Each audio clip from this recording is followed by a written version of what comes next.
the GOP, and that's fueled, I think, as a hangover to the global war on terror. Folks who are about my age, I'm a little over 40. They remember these past 20 years and the promise and the failure of various regime change operations in the region. And so when you have literally the same rhetoric about weapons of mass destruction, about first Tel Aviv and now New York, and frankly, a man at the helm in Israel, Benjamin Netanyahu, being a figure in both episodes, it raises the hackles of people who remember vividly and also perhaps served.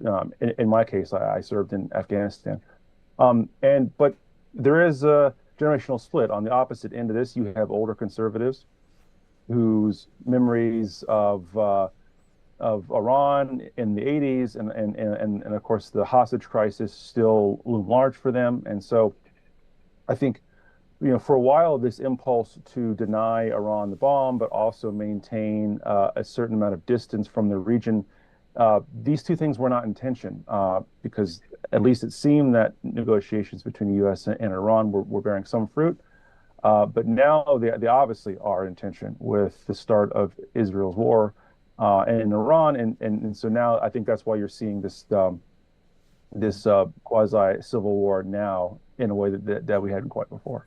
And how would you characterize President Trump's position within that civil war? I mean, generationally, of course, he's part of the older generation of people you mentioned, but attitudinally, he seems to be much more in step, not necessarily with skepticism of Israel, because I don't think he's that skeptical. Perhaps he could do with being more skeptical in some ways, but he's certainly skeptical of US foreign entanglements. So how do you sort of position him in this matrix?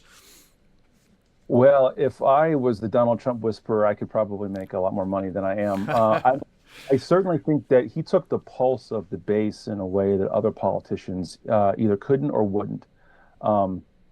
But as you say, he also has fairly orthodox views on America's relationship with Israel. At times, if we just wind the clock back to a week ago, at times he was quite hawkish in his rhetoric on Iran, but at times he was quite dovish. He openly eschewed any notion of regime change in Iran. There was a big speech that he gave in Riyadh in which he just took to task the past 20 years. But again, there's this tension between this desire to not be involved in quagmires and never-ending wars, but at the same time wanting to maintain a so-called peace through strength.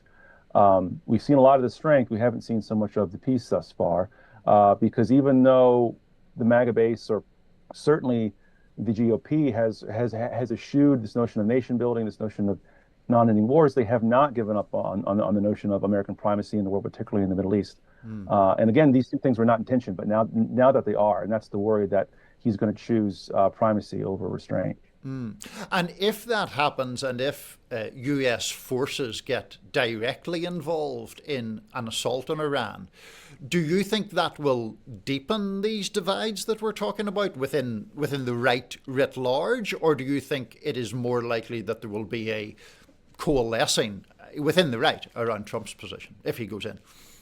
Well, I mean, I guess there's a very, very slim chance, and I think this is what some people are banking on in the administration, is that they can go in some sort of limited way using B-2 bombers to drop the really heavy GBU 57s on certain sites, particularly Fordo, and that there won't be some sort of blowback. That this will be a one-off. There's this notion that they can do this in the same way that they used drones to assassinate Soleimani during his first term. I think that's a completely fatuous comparison.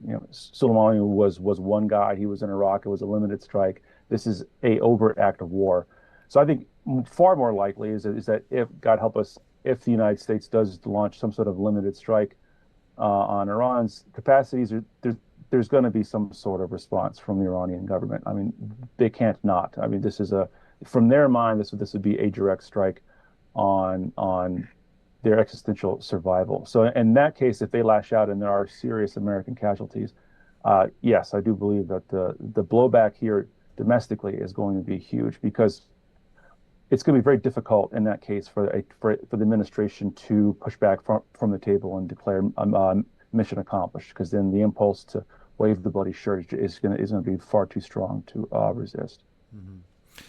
On that perhaps rather bleak point, but we're in a rather bleak time, I think those have been great insights.